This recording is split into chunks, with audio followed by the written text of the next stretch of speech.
अरहंत सिद्ध वीतराग परमात्मा निर्ग्रंथ आप्त ज्ञानी सद्गुरुदेव एवं आगम वाणी को भावमय वंदन नमन। सभी भव्य आत्माओं की भव्यता को प्रणाम। रशिया में एक नॉवेलिस्ट हुए दोस्तोवस्की। उनका एक फेमस नॉवेल है क्राइम एंड पनिशमेंट।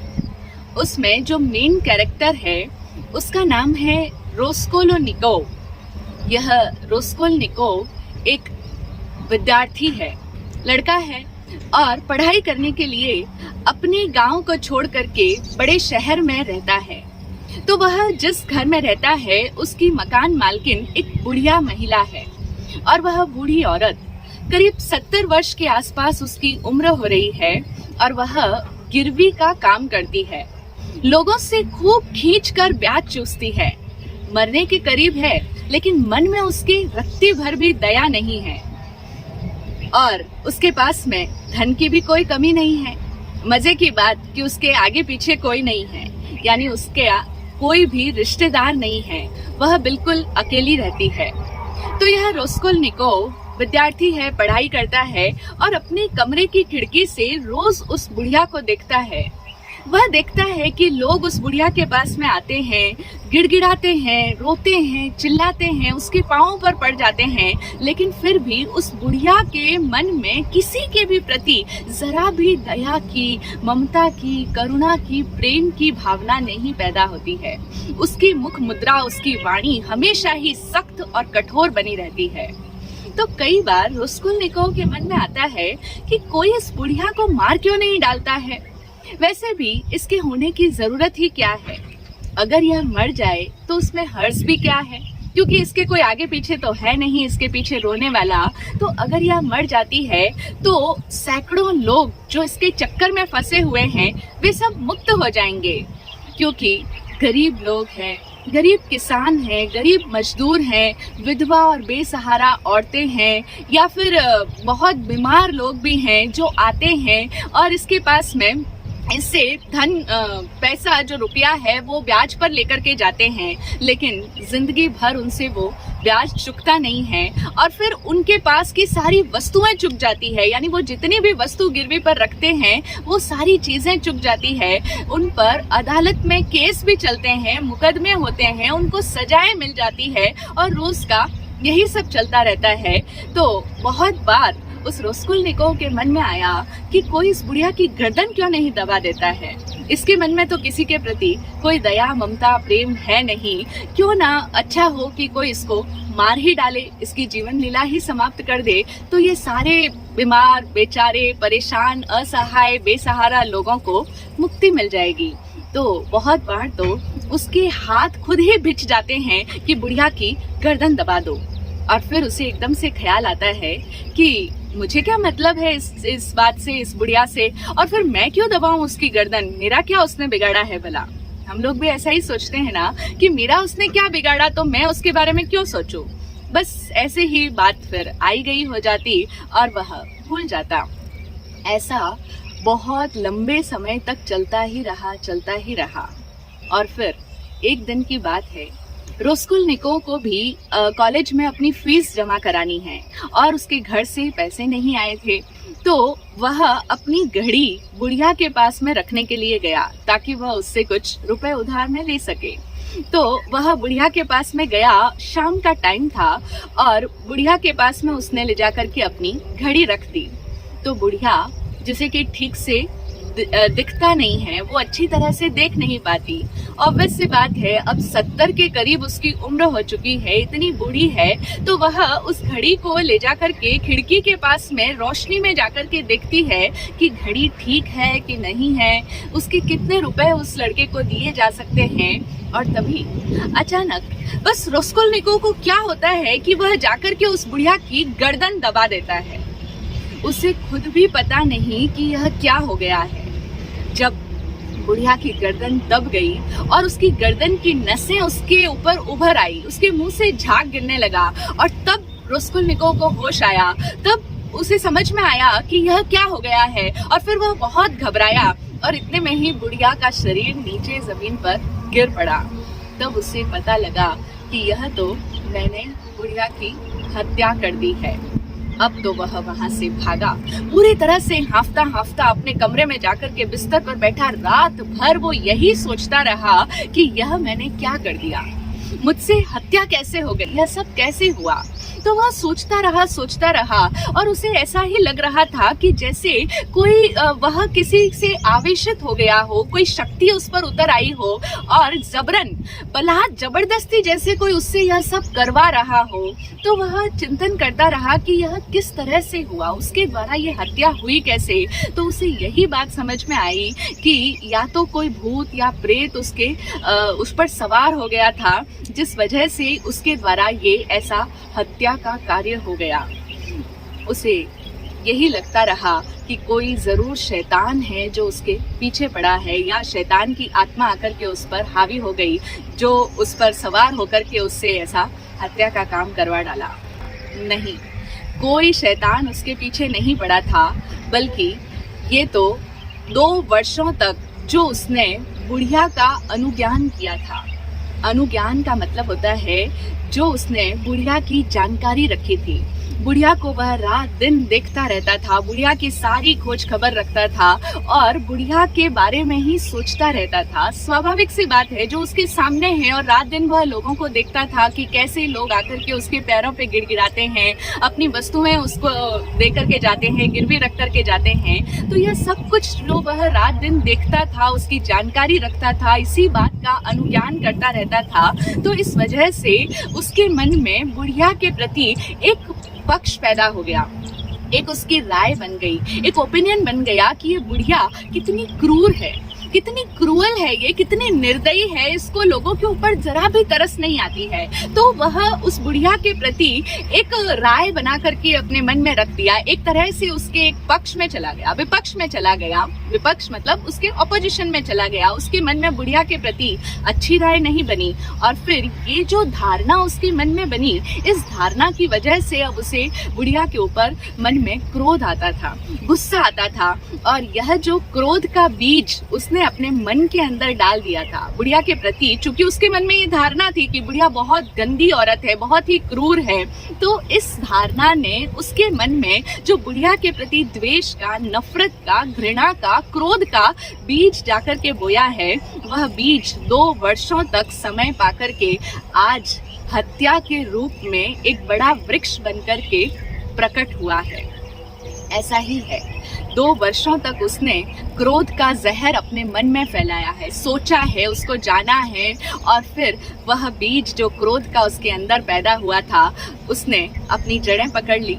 उसने उन क्रोध की शक्तियों को रस भी दिया है। ये जो 2 साल तक उसके हाथ बार बार भिज जाते थे, मुट्ठियां भिज जाती थी, वो सोचता था कोई उसे मार क्यों नहीं डालता, कोई उसकी गर्दन क्यों नहीं दबा देता, ये सब कुछ वो अपने भीतर उस क्रोध की शक्ति को रस दे रहा था।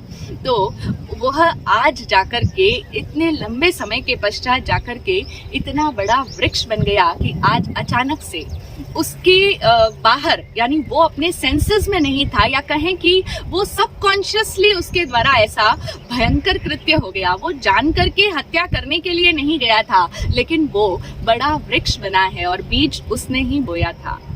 कोई नहीं जानता है, जब वो अपने मन के अंदर इस तरह के बीज बोता है, इस तरह की भावनाएं जब हमारे मन में पैदा होती है, तब हम अनअवेयर होते हैं।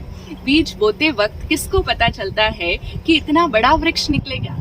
नहीं पता चलता। बीज बोते समय किसी को ये होश नहीं आता कि इस छोटे से बीज से इतना बड़ा वृक्ष निकल जाएगा, उत्पन्न हो जाएगा और फिर बड़ा जबरदस्त वृक्ष पैदा होता है। और वो बीज हम ही बोते हैं। हाँ, हम ही वो बीज का आरोपण करते हैं अपने मन की भूमि पर, और बीज बोते समय वो इतना छोटा होता है कि हमें उसका भान ही नहीं रहता। हम तो वैसे भी बेहोशी में ही जिंदगी जी रहे हैं। हम कहाँ अवेयर होते हैं कि कब हमारे मन में किस तरह का भाव आ रहा है, किस तरह के विचार हमारे भीतर चल रहे हैं, कैसे विचारों ने हमारे अंदर स्थान बना लिया है, ले लिया है। तो उस समय में बीज बोते वक्त जब वो छोटा सा बीज था तो किसी को होश नहीं था, लेकिन उसके बाद में एक बार हमने अपने मन के भीतर ये क्रोध का बीज बो दिया। हम ही अपने मन के अंदर काम वासना के बीज भी बोते हैं। हम ही अपने मन के अंदर घृणा के, द्वेष के, शिकायत के, नफरत के और भी ना जाने कितने कितने तरह के बीज बोते हैं। और फिर वो शक्तियां जाकर के अपना काम करना शुरू कर देती है। बीज आपने बोया है और फिर जमीन अपना काम करने लग जाती है। हवा, पानी, सूर्य की रोशनी सब कुछ अपना काम करती है और फिर धीरे धीरे धीरे जाकर के एक लंबे समय के अंतराल के पश्चात जब वो एक बहुत बड़ा वृक्ष का रूप ले लेता है, तब जाकर के हमें ख्याल आता है, अरे ये कैसे हो गया, ये मुझसे कैसे हो गया, मैंने तो कभी ऐसा सोचा ही नहीं था, मैंने तो कभी ऐसा चाहा ही नहीं था। आप लोग भी अक्सर ऐसी बातें बोलते हो कि मैंने ऐसा कभी कोई गलत काम नहीं किया, फिर मेरे साथ में ऐसा कैसे हो गया। अरे वो बीज बोते वक्त हम होश में ही कहाँ थे कि हमसे क्या हुआ। हम जानते ही कहाँ हैं कि हमने कब कैसे बीज अपने भीतर, अपने आत्मा के भीतर भावों के द्वारा आरोपित कर दिए हैं। तो इसीलिए हम समझें कि ये जो अनुज्ञान है वो बीज कब बोया गया था? अनुज्ञान के द्वारा। सबसे पहला उसका चरण क्या था? फर्स्ट स्टेप था अनुज्ञान करना। अनुज्ञान का मतलब है जानकारी रखना, किसी भी विषय के बारे में सारी खोज खबर लेना, जानकारी रखना। हम लोग पिछले प्रवचनों से बात कर रहे हैं कि करण 3 तरह के होते हैं। पहला है करना, दूसरा करवाना और तीसरा करते हुए का अनुज्ञान करना। इसको हमारे यहाँ पर शास्त्रों की भाषा में भी कहा गया है, प्राकृत लैंग्वेज में करेमी, कारवेमी और करंतम्पी अन्नम समणु जानामी। ये जो शब्द आता है समणु जानामी, इसी का हिंदी ट्रांसलेशन है समनु ज्ञान करना, जिसको हम बोल रहे हैं अनुज्ञान करना। यद्यपि आजकल हम लोग करना, कराना और अनुमोदन करना ऐसा बोलते हैं। ये जो तीसरा करण है ये अनुमोदन करना प्रचलित हो गया है ये शब्द, लेकिन हम देखें हमारे टेक्स्ट के अंदर क्या शब्द है, प्राकृत का ओरिजिनल शब्द क्या है? समणु जानामी। यहाँ पर समणु मोएमी वर्ड नहीं आया, अणु मोएमी, अनुमोदन करना ऐसा शब्द नहीं आया है। मुख्य पद क्या है इसके अंदर? समणु जानामी। इस शब्द के अंदर मुख्य पद है जानामी। मी जो लगा है वो तो मैं करता हूँ इस सेंस में जुड़ा है, जो कि उत्तम पुरुष का एक वचन है, लेकिन जो उसमें धातु है वह क्या है? जान, और वह आती है जानने के अर्थ में, ज्ञान करना। तो इसीलिए हम इसको हिंदी में कह रहे हैं अनुज्ञान करना। और 2 उपसर्ग इस जानामी के आगे लगे हैं, एक है सम और दूसरा है अणु। सम का मतलब यहाँ पर है कि आगे बढ़ करके। सम उपसर्ग वैसे उत्कृष्ट अर्थ में लगता है, तो यहाँ पर इसका अर्थ हुआ कि आगे बढ़ करके, यानी चला करके जिसको हम बोलते हैं। और अणु दूसरा उपसर्ग है अणु। अणु का मतलब होता है, अणु कहते हैं किसी के पीछे पीछे जाना या फिर किसी के साथ साथ चलना, और जाना में यानी ज्ञान, ज्ञान करना। तो मैं किसी भी विषय के ज्ञान के साथ साथ चलता हूँ, आगे बढ़ बढ़ करके उस विषय की जानकारी लेता हूँ, उसके बारे में जानने का प्रयत्न करता हूँ। ये कहलाता है समणु जानामी। तो ये समणु जानामी, ये अनुज्ञान करना, ये इतना शक्तिशाली चीज है कि इस अनुज्ञान का ये जो छोटा सा बीज उस रास्कोल्निकोव के अंदर पड़ गया था, उसने जो ये जानकारी रखी थी उस बुढ़िया के बारे में, बस उसी की वजह से उसके मन में पक्ष विपक्ष पैदा हुआ, और फिर उस धारणा की वजह से उसके मन में क्रोध उत्पन्न हुआ। फिर उस क्रोध ने अपनी शक्तियां बढ़ानी, अपने पैर पसारने शुरू कर दिए, और फिर धीरे धीरे जाकर के वो कितने बड़े हिंसक कृत्य के रूप में एक आकार लेकर के सबके सामने आया। तो बीज क्या था? अणु जानामी, ये अनुज्ञान करना। और ये अनुज्ञान की बीमारी हम सब लोगों को है। ये अनुज्ञान करने की आदत आज किसको नहीं है? हम लोग देखें, हम लोग तो सारे दिन ये अनुज्ञान ही तो करते रहते हैं, हमेशा ही किसी न किसी विषय की जानकारी रखते रहते हैं, कहाँ पर क्या चल रहा है, किसके घर में क्या हो रहा है। आप देखते हैं ना, घरों में लेडीज लोग अक्सर यही तो बातें करती है, सब 2, 4, 5, 10 औरतें इकट्ठी हो जाती है और फिर बस यही चल रहा होता है कि किसके घर में कौन सी खिचड़ी पक रही है, किसकी बेटी किसके साथ में कब भागी थी, वो रात को कितने बजे घर लौट कर आती है, किसके साथ में आती है, किसकी बहू का मायका किधर है, वो अपने पीहर से कितना सामान लेकर के आई है, कितनी संपत्ति उनके पास में है, उनका बेटा कौन सी कंपनी में जॉब करता है, कितनी उसकी सैलरी है, कितने का पैकेज है, वगैरह वगैरह। ये सब बातें ही तो चलती है, ये सब जानकारियां, इसके घर में क्या, उसके घर में क्या, यहाँ क्या, वहाँ क्या। और फिर इस तरह की इन अनुज्ञान से, इस तरह की प्रपंच से, इस तरह की जानकारियों से कोई पुरुष वर्ग भी अछूते नहीं है। ऐसा नहीं है कि सिर्फ महिलाएं ही इस चीज में इन्वॉल्व होती है, उन्हीं का ये अनुज्ञान करना विषय है। इस अनुज्ञान को मारवाड़ी बोली में अगर कहें तो बहुत एप्रोप्रिएट वर्ड होगा पंचायती करना। तो सिर्फ ये महिलाएं ही इस तरह की पंचायती नहीं करती, पुरुष वर्ग भी इस पंचायती में इन्वॉल्व होता है। हम देखें जहां पर भी 2-4 लोग मिल जाते हैं, चाहे वो अपने दुकान में हो, व्यापारिक प्रतिष्ठान में हो, चाहे वो कोई ऑफिस में हो, उनके वर्क प्लेस पर भी हो, लोग मिलकर के आपस में यही तो बातें करते हैं। तुम्हें पता है आज बॉस ने उसको इस तरह से कहा था, आज वो फायर कर दिया गया, अब उसके ऐसे आसार लग रहे हैं, उसने ठीक ढंग से रिपोर्ट पेश नहीं की। या फिर लोग बातें करते हैं व्यापारी लोग कि देखो उसके कौन से कस्टमर्स नए जुड़ रहे हैं, कितने टूट रहे हैं, उसका सालाना कितना इनकम हो रहा है, वगैरह वगैरह। इस तरह की उनके विषय की बातों का वो ध्यान रखते हैं, उसकी वो जानकारी रखते हैं, उनका वो अनुज्ञान कर रहे होते हैं।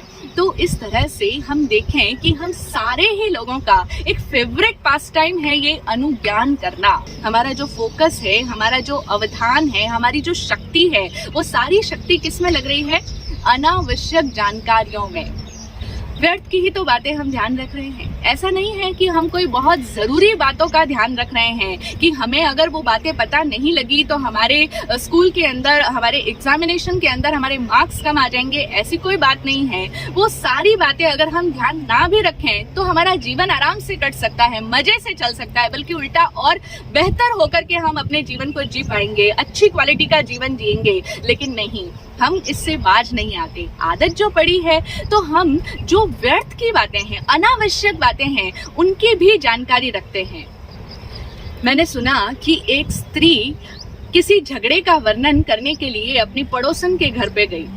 उसने कोई झगड़ा देखा था तो वो उस झगड़े का वर्णन अपनी पड़ोसन से जाकर के करने लगी। अब जैसे ही झगड़े की बात आई तो वह पड़ोसन जिसके घर पर वो स्त्री आकर के अपना झगड़े का हाल सुना रही है, तो वह पड़ोसन को बड़ा रस आया उस झगड़े की बात सुन करके। तो वह बहुत इंटरेस्ट लेकर के सुनने लगी, बड़ी उत्सुकता से वो उस झगड़े की बात को सुनने लगी।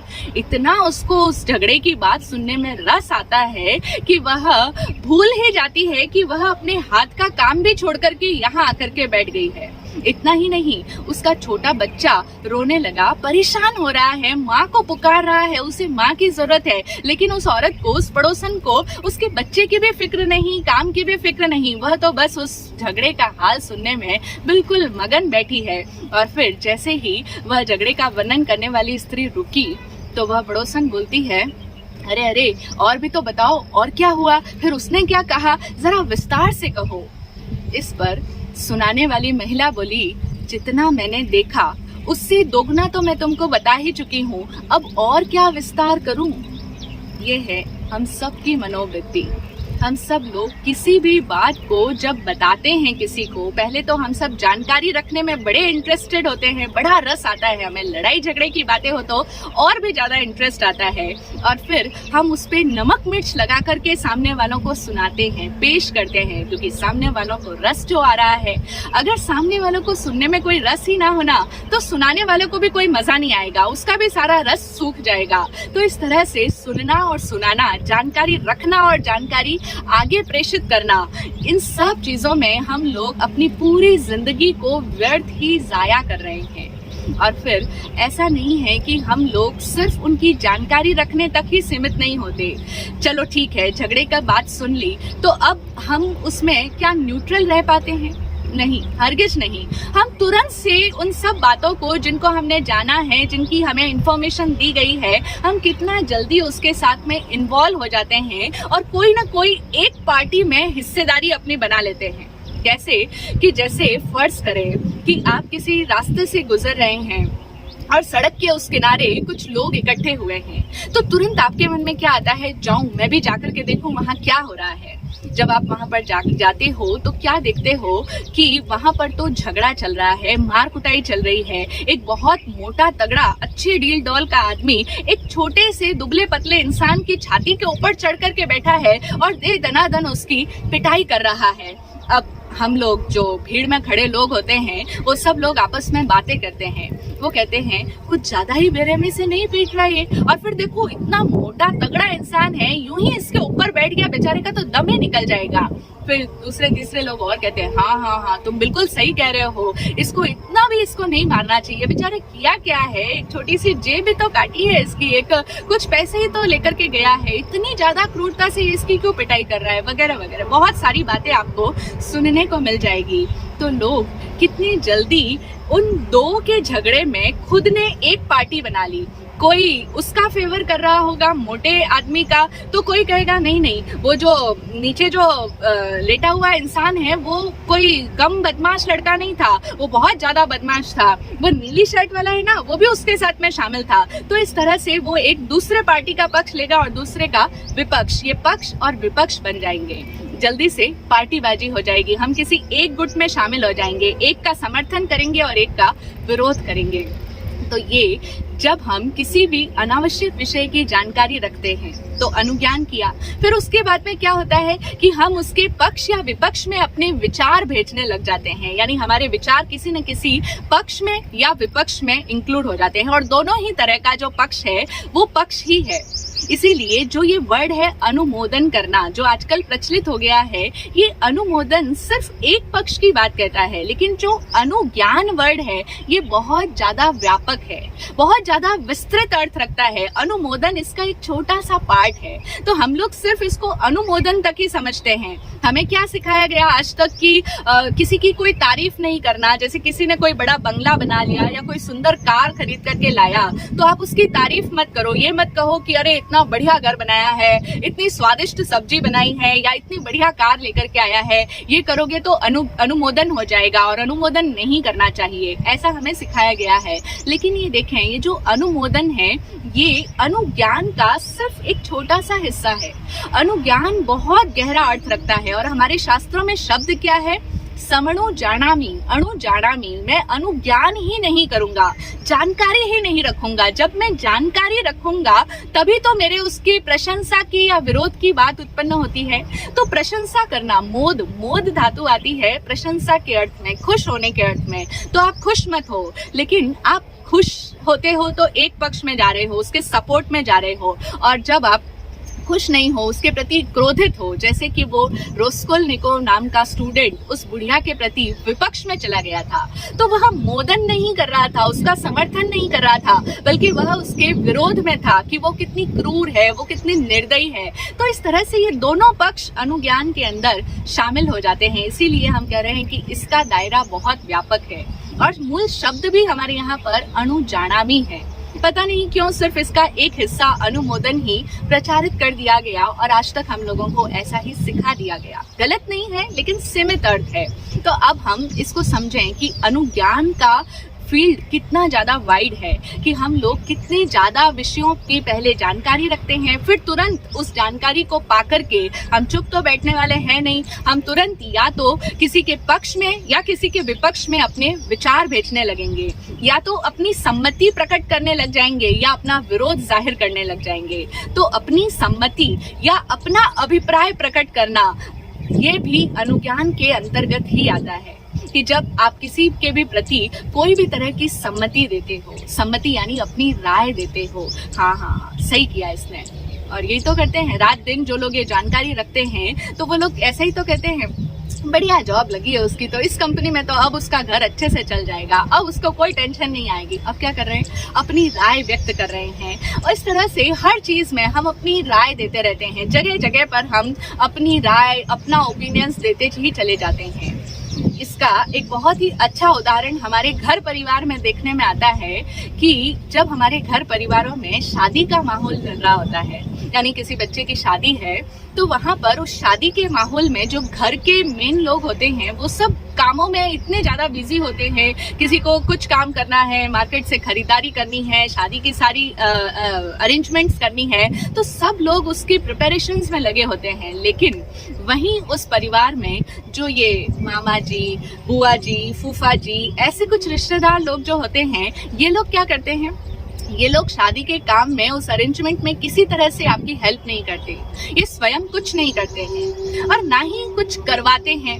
यानी ऐसा भी नहीं कि ये कह दे कि चलो ठीक है मैं ध्यान रख लूंगा, हलवाई कैसे काम कर रहा है, डेकोरेशन वाला कैसे काम कर रहा है, मैं उसको ऑर्डर देके करवा दूंगा, ऐसा भी नहीं। ना तो स्वयं करेंगे ना करवाएंगे, 2 करण नहीं, लेकिन तीसरे करण का भरपूर उपयोग करते हैं। वे अणुजाणामी में पूरी तरह से इन्वॉल्व होते हैं। क्या करते हैं वो? बस बैठ जाएंगे चेयर लगा करके और फिर देखते रहेंगे कौन आया, कौन गया, कौन किसके साथ आया, कौन कितना लेकर के आया, किसने कितने का लिफाफा दिया, किसके साथ में क्या हुआ। इस तरह से वो सब बातों की जानकारी रखेंगे, सारी पंचायती करेंगे, इधर की उधर की सब कुछ जानकारी, और फिर उसके ऊपर अपनी राय और देना, अपने ओपिनियंस और देना। ये है अणुजाणामी का सबसे सशक्त उदाहरण। और ये जो न्यूज़ चैनल्स हम देखते हैं या जो न्यूज़पेपर्स में न्यूज़ पढ़ते हैं, ये अणुजाणामी के सबसे बड़े मेजर सोर्स है। हम लोग बड़े लोग अक्सर कहते हैं कि मैं टीवी सीरियल्स में महाराष्ट्री और कुछ नहीं देखता, कोई ये सीरियल ये सब मुझे पसंद ही नहीं, ये मूवीज या सीरियल्स ये सब मैं नहीं देखता, बस मुझे तो एक न्यूज़ देखने का शौक है। न्यूज़ तो अब देखनी पड़ती है, न्यूज़ देखे बिना तो चलता नहीं है, इसलिए मैं टीवी का सौगंध नहीं ले सकता क्योंकि न्यूज़ देखनी पड़ती है। हम नहीं जानते कि जिसको हम इतना लाइटली ले रहे हैं कि बस हम तो न्यूज़ ही देखते हैं, बाकी ये मूवी ये सीरियल ये सब चीज़ों में हमारा इंटरेस्ट नहीं है। लेकिन आपका जो इंटरेस्ट है वह भी एक बहुत बड़ा सोर्स है अणुजाणामी का, और ये अणुजाणामी एक बहुत बड़ा सोर्स है आपके कर्मों के बंधन का। आपका अनुज्ञान के द्वारा आपका निरंतर इस पूरे संसार से संपर्क बनाए चले जा रहे हो, आप पूरा संबंध स्थापित हो रहा है, क्योंकि आप सिर्फ अपने देश की नहीं, आप देश की, विदेश की, राष्ट्रीय, अंतर्राष्ट्रीय सभी खबरों पर अपनी नजर डाले बैठे हो। रात दिन टीवी में ये चलता रहेगा। अभी बांग्लादेश में इस तरह से विरोधियों ने आक्रमण कर दिया है, शेख हसीना जी भाग करके भारत में असाइलम लेने आई है, अब वो यहाँ से कौन सी कंट्री में जाएगी, लंदन ने मना कर दिया, क्या वो दुबई जाएगी, क्या वो वापस अपने वतन लौटेगी। इस तरह से रशिया ने आक्रमण कर दिया है, रशिया में पुतिन साहब इमरजेंसी लगाने वाले हैं वगैरह वगैरह, चाइना में ये हुआ, जापान की करेंसी में ये चल रहा है, ग्लोबली मार्केट में ये चल रहा है, वैश्विक मंदी आने वाली है, रिसेशन चलने वाला है। ये सारी खबरें जो आप सुन रहे हो, ये आप अपने माइंड में तो कचरा इकट्ठा कर ही रहे हो, अपने दिमाग को आपने एक कूड़ेदान बना दिया है। वो सारी खबरें जिनसे आपको कोई लेना देना नहीं है, आप कहोगे अपडेट रहना पड़ता है, लेकिन ऐसा अपडेशन कोई जरूरी नहीं कि जो हमारे पूरे जीवन को खराब करता हो।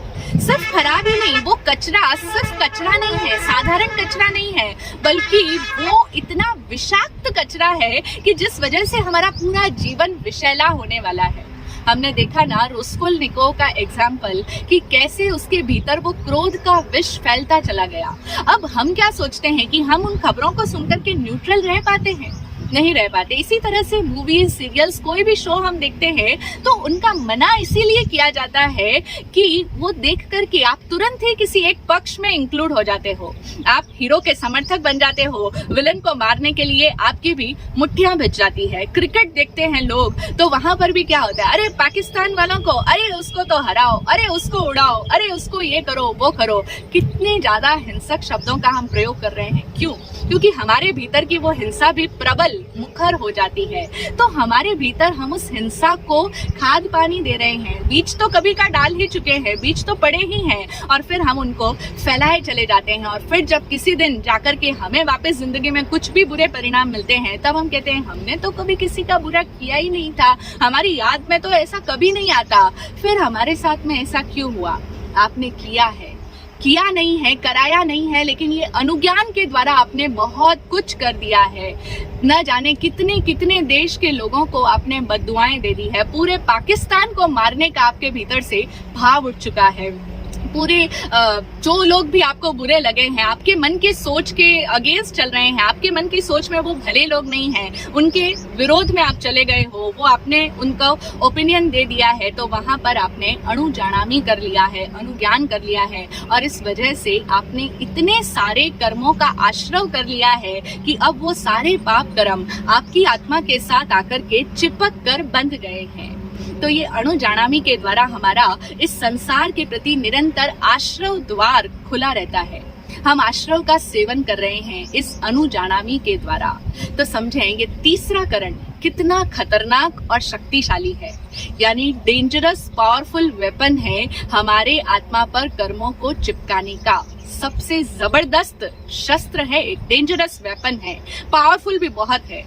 इसीलिए तो समण भगवान महावीर स्वामी की वाणी में हम देखें, हमारे जो शास्त्र बताते हैं कि एक व्यक्ति अगर किसी भी वस्तु का उपयोग नहीं कर रहा है या कहीं किसी स्थान में उसे नहीं जाना है तो वह उस स्थान पर जाने के लिए पूरी तरह से त्याग कर दे, प्रत्याख्यान कर दे। हमारे समण दर्शन के अंदर प्रत्याख्यान का बहुत महत्व है। आप लोग बोलते हैं ना कि जैन दर्शन में पचकान बहुत कराए जाते हैं। ये पचकान इसी का प्रत्याख्यान का ही प्राकृत वर्ड है। तो ये पचकान क्या है? प्रत्याख्यान का मतलब है बोल करके किसी के प्रति कहना कि अब मैं तुमसे अपना संबंध विच्छेदित करता हूँ, मेरा अब तुम्हारा कोई संबंध नहीं है, cut off cut off cut off. इस तरह से हम बोल करके 3 बार कह करके उस संबंधित विषय से, वस्तु से, कोई व्यक्ति से भी हम अपना संबंध काट सकते हैं। उस पर्टिकुलर स्थान से हम अपना संबंध बोल करके विच्छेदित कर दें, तभी हम संवर में आ पाएंगे। अन्यथा जो हम बात सुनते हैं ना कि अगर आपने किसी नदी किनारे या समुद्र किनारे आप खड़े हो और वहां पर आप पानी में पैर नहीं भी डाल रहे हो तो भी आपको उस पूरे, अगर आपने पचकान नहीं किया है उस पानी का, तो आपको उस पूरे पानी में पैर रखने का पाप लगता है, उस पूरे पानी का आश्रव आपको लग रहा है। ठीक ऐसे ही जैसे ड्रग्स का आप सेवन नहीं करते हो, अल्कोहल आप ग्रहण नहीं करते हो, लेकिन अगर आपने उसका पचकान नहीं किया, अगर आप संवरित नहीं हुए, मर्यादित नहीं हुए, तो आपको इस दुनिया में जो कुछ भी, जहां पर भी अल्कोहल का सेवन चल रहा है, निर्माण हो रहा है, उन सब का अणुजाणामी का पाप आपको लगता है। कई लोग एक क्वेश्चन पूछते हैं कि जब हम लेते नहीं तो हम उसका पचकान ही क्यों करें, हम तो लेते नहीं है, फिर हमें क्यों पाप लगेगा? भगवान महावीर स्वामी की एक भी बात व्यर्थ नहीं होती। उनकी बातों के अर्थ, मायने बड़े गहरे, गहन, गंभीर होते हैं। हमारी बुद्धि अल्प है, हम नहीं समझ पाते इतने गहन अर्थों को कि ये अणुजाणामी कितनी बड़ी चीज है। हमारा भी उसके अंदर हिस्सेदारी हो जाती है। हो गई ना हिस्सेदारी? ओपिनियन दे दिया ना कि वो लोग खराब हैं, ये अल्कोहल तो लेना ही नहीं चाहिए, जहर है, कितने लोग उसकी वजह से मर रहे हैं। अब आप उसके विपक्ष में भी चले गए ना, उसको बुरा भी बताया ना, तो आपने अपना शेयर डाल दिया, आप भी उस चीज के स्टेक होल्डर बन चुके हो, चाहे अगेंस्ट में ही सही। लोग कहेंगे बुराई तो ठीक है ना, बुरी चीजों की बुराई करने में क्या गलत बात है? गलत बात है क्योंकि आप उसमें इन्वॉल्व हो रहे हो, आपने उसमें अपनी भागीदारी डाल दी है। जिस तरह से एक व्यक्ति किसी कंपनी के स्टॉक्स लेता है तो वह उस कंपनी का स्टेक होल्डर कहलाता है। इसी तरीके से आपने अब उस ड्रग्स में, उस अल्कोहल में, उन सारी तमाम बुरी चीजों में अपना शेयर डाल दिया, अपनी ओपिनियन दे करके। इसीलिए हमें इस ओपिनियंस की आदत से भी बचना है। किसी को जज ही नहीं करना है, हर जगह पर हमें न्यूट्रल बने रहना है। आजकल तो जो मीडिया पर अच्छे शिक्षक लोग आते हैं वे भी इस बात को कहते हैं, वे इस गहरी बात को नहीं समझते, लेकिन वे इस दुनिया में जो चारों तरफ चल रहा है उसको देख करके वे भी यही सलाह दे रहे हैं कि आप किसी भी मीडिया इन्फ्लुएंसर से इन्फ्लुएंस मत बनो। लोगों को मना करते हैं कि तुम किसी भी चीज को इतने अंधभक्त मत बन जाओ कि भाई तुम्हारा फेवरेट स्टार आ रहा है, वो किसी चीज का प्रमोट कर रहा है कि भाई विमल पान मसाला तो ऐसा ऐसा खाओ, ऐसा हो जाओ, तो तुम उसके अंधभक्त मत बन करके उस चीज को ग्रहण कर लो। अगर वो किसी चीज को एंडोर्स कर रहा है तो इसका मतलब ये नहीं कि तुम, चूंकि वो तुम्हारा फेवरेट क्रिकेटर है, फेवरेट एक्टर है, फेवरेट सेलिब्रिटी है, इसलिए तुम बस उसका कहा हर बात मानने लग जाओगे। ऐसा मत करो, किसी के भी इन्फ्लुएंस में मत आओ, थोड़ा न्यूट्रल बन करके सोचो। तो यहाँ पर हमें वे क्या कह रहे हैं कि पक्ष में मत जाओ, किसी के भी अंध भक्त, अंध फॉलोअर मत बनो। ये अनुज्ञान करना एक तरह से अनुगमन करना भी है, क्योंकि गम धातु जानने के अर्थ में भी आती है और गमन करने के अर्थ में भी आती है। जब हम किसी का अनुज्ञान करते हैं, उसकी जानकारी रख रहे हैं, दैट मीन्स हम क्या कर रहे हैं, उसको फॉलो कर रहे हैं। आजकल हम सोशल मीडिया पे ऐसी तो लैंग्वेज बोलते हैं कि कितने लोग मुझे फॉलो कर रहे हैं। ये जो भी फॉलो कर रहे हैं ना किसी को, वो सब उसका अनुज्ञान कर रहे हैं कि अब वो कौन सी पोस्ट डाल रहा है, अब वो कौन सी पिक्चर पोस्ट कर रहा है, अच्छा तो अब वो वहां पर घूमने गया था, वहां की पिक्चर उसने डाली है। ये सब क्या है? अनुज्ञान करना। अब ये जानकारियां आप जितनी रखोगे, आपके मन में उस इंसान के प्रति राय बनेगी। अगर उसने छोटे कपड़े पहने हैं, उसके हाथ में कोई ग्लास है बियर का, तो आप तुरंत से राय बना लगे, अरे वो तो लड़की अच्छी नहीं है, वो ऐसा है, वो वैसा है। अब आप उसके अंदर इंक्लूड हो गए, आपने अपनी ओपिनियन दे दी और इस तरह से आपका कर्मों का आश्रव हो गया, कर्मों का बंधन भी हो गया। तो इस अनुज्ञान को हम समझें कि क्यों समण भगवान महावीर ने बताया कि एक साधक को साधना काल में इन तीनों ही करण और तीनों योगों से किसी भी प्रकार की सावध्य क्रिया करने का पचखान करना होता है। इसीलिए हम सामायिक प्रतिज्ञा सूत्र जो बोलते हैं, जब एक साधक सामायिक में आ रहा है, सामायिक का मतलब क्या है? समय से बना है सामायिक, और समय हमारे शास्त्रों में आत्मा के लिए प्रयुक्त हुआ शब्द है। तो एक व्यक्ति अपनी आत्मा में जीना चाहता है, अपनी आत्मा में आना चाहता है, तो समय में जीना है, उसे अपने आप में आना है, आत्म साक्षात्कार की साधना में उसे घुसना है, प्रवेश करना है। तो उसके लिए पहले उसे इस सारे संसार से तो अपना संबंध विच्छेद करना ही होगा ना। इसीलिए कहा कि सबसे पहला आवश्यक है, सामायिक में एंट्री लेने से पहले जो ये हम पाठ बोलते हैं ना, करे में भंते सामाय्यम सावज्जम जोगम पच्चक खामी, ये पहला स्टेप होता है। ये पूरी एक प्रोसेस है जो एक इंसान को फॉलो करनी होती है। उस साधक को ये 6 स्टेप्स करने होते हैं। इन्हीं को भगवान ने 6 आवश्यक बताए हैं। उसमें सबसे पहला आवश्यक है पच्चक खामी। ये जहां पर भी इस छोटे से पाठ में 6 वर्ड्स आए हैं जिनके पीछे आमी आता है। ये सारे 6 स्टेप्स है, साधक करता है, खुद उस प्रक्रिया को अपनाता है। तो सबसे पहला क्या है? वो सावध्य योगों का प्रत्याख्यान करता है। और ये सावध्य योग क्या है? वो बोलता है कि न करेमी न कारवेमी, यानी मैं न करूंगा, न करवाऊंगा, और न ही करन तम्पि अन्नम न समणु जानामी, यानी जो कोई अन्य कहीं कुछ भी कर रहा होगा या करवा रहा होगा, मैं उसका समणु ज्ञान भी नहीं करूंगा। कम से कम 48 मिनट का जो काल होता है सामायिक का, न्यूनतम अवधि जो 2 घड़ी की बताई जाती है, उस काल के लिए तो कम से कम साधक इस अनुज्ञान से बचे।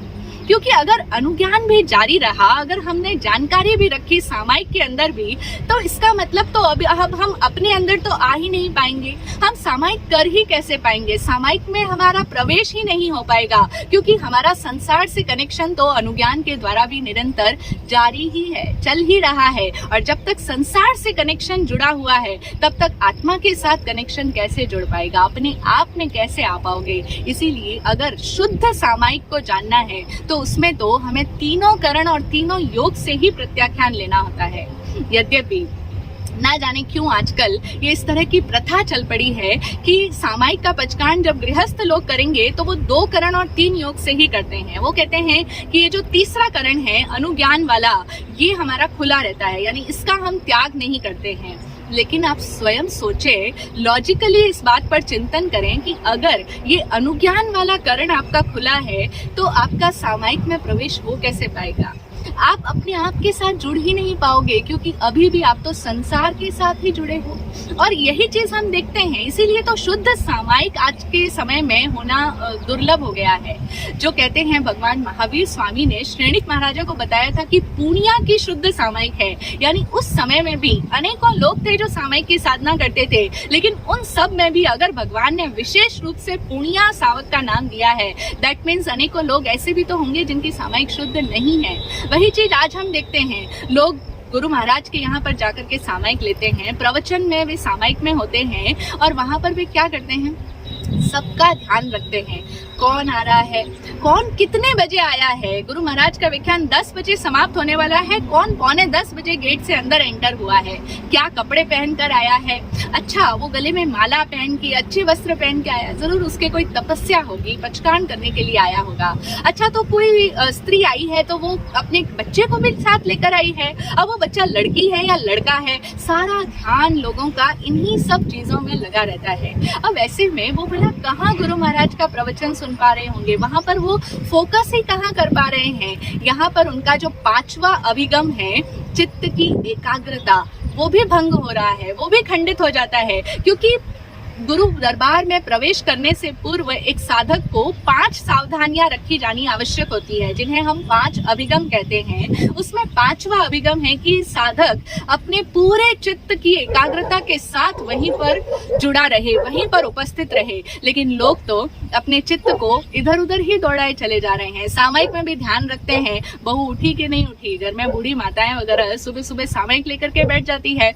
अब खुद तो माला फेरती रहती है, नींद भी आती रहती है, और जैसे ही कुछ आहट होती है एकदम से आंख खोल के देखती है बहू का दरवाजा खुला कि नहीं खुला, अब बहू उठी कि नहीं उठी, अरे दूध वाला आ गया, दूध कौन लेने जाएगा, अरे अखबार वाले ने अखबार डाला, पानी में सब गीला हो जाएगा। ना जाने कितनी सारी बातों का ध्यान उस सो कॉल्ड सामायिक में वो रख रही होती है। ये सब सामायिक का शुद्ध स्वरूप नहीं है।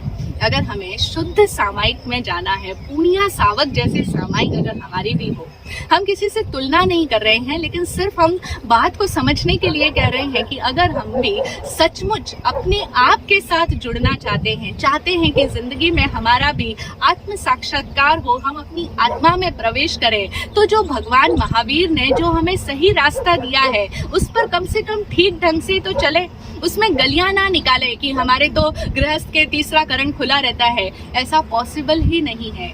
समझें, करना भी उतना ही ज्यादा खतरनाक है, सावध्यकरण है, दूसरा करवाना भी सावध्यकरण है। इन दोनों की हम पहले के वीडियो प्रवचन में बात सुन चुके हैं। जिसने नहीं सुनी वो पहले के वीडियो सुन ले, ताकि समझ में आए कि हम किस तरह से करने में उत्सुक होते हैं, कैसे हम लोग निरंतर करवाए जा रहे हैं। और फिर आज हमने इस तीसरे करण अनुज्ञान को जाना और समझा है, कुछ उसके आयामों को जाना है। ये अनुज्ञान बहुत गहरा है, व्यापक है। जीवन में जितना जितना हम स्वयं एक्सपीरियंस करेंगे, होश पूर्वक, जागृति पूर्वक जिएंगे, हमें उतना उतना समझ आएगा कि कैसे एक इंसान जब भी किसी की कोई बात सुनता है तुरंत उसके प्रति ओपिनियनेटेड हो जाता है, तुरंत उसके प्रति कोई ना कोई पार्टी में हिस्सा बना लेता है, कोई ना कोई राय उसके मन में बन जाती है, सम्मति में, पक्ष में या विपक्ष में। तो कितना कितना अनुज्ञान हमारे भीतर चलता रहता है। इन सब का ज्ञान हमें होगा अगर हम सचमुच ईमानदारी से, अगर जागृत होकर के